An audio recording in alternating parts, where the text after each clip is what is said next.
அஸ்ஸலாமு அலைக்கும் வரமத்துல்லாஹி வபரகாத்துஹு. அல்லாஹு தஆலா இஸ்ராயேலிடம் கூறினார், என் அடிமை இத்ரீசுடைய இதயத்தில் உள்ளதை நான் அறிவேன். ஆதலால் அவர் கூறியபடி அவர் ரூஹை ஏற்றுக்கொள் என்று மலக்கல் மவுத்துக்கு சொன்னார்.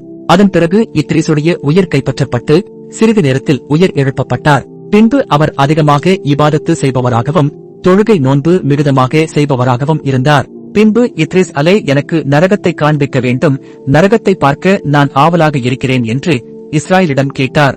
அதற்கு அவர், நரகத்தில் உனக்கு என்ன தேவை இருக்கிறது? அதை பார்ப்பதற்கு ஒருவரும் சக்தி பெற மாட்டார்களே என்றார். அதை காண்பிப்பதற்கு எனக்கு அனுமதி இல்லை. ஆனால் உன்னுடைய நாட்டத்தை அல்லாஹு தஆலா அறிந்திருக்கிறான். அதனால் உன்னை நரகத்தின் அருகில் கொண்டு போய் நான் வைக்கிறேன் என்று சொல்லி இஸ்ராயேல் இத்ரீஸை சுமந்து கொண்டு போய் நரகத்தின் அதிகாரியான மாலிக் என்பவர் இடத்தில் வைத்தார். மாலிக் இத்ரீஸை பார்த்தபொழுது தன் முக ஆடையை நீக்கினார். அதை கண்ட இத்ரீஸ் அலை உயிர் போகும் அளவிற்கு பயந்தார். அல்லாஹு தஆலா மாலிகிடம் செய்தி இறக்கி வைத்தான், என்னுடைய அடியானை இந்த பார்வையாக நீர் பார்க்க வேண்டாம், அவரை நரகத்தின் ஓரத்திலே வையும் என்றார். ஜகன்னம் என்கிற நரகத்துடைய வேதனைகளையும் விலங்குகளையும் அதாபுகளையும் நெருப்புகளையும் பாம்பு தேள்களையும் பார்த்த பின்பு இஸ்ராயேல் அவரை சுமந்து கொண்டு பூமியில் அவர் இருக்கும் இடத்தில் இறக்கிவிட்டார்.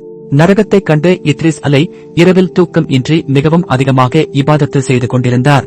அல்லாஹ்வுடைய அதாபை கண்டு மிகவும் பயந்து கொண்டிருந்தார். தம்முடைய குடும்பத்தார்களையும் தொழுவதையும் ஜகாத் கொடுப்பதையும் கொண்டு ஏவுகிறவராக இருந்தார்.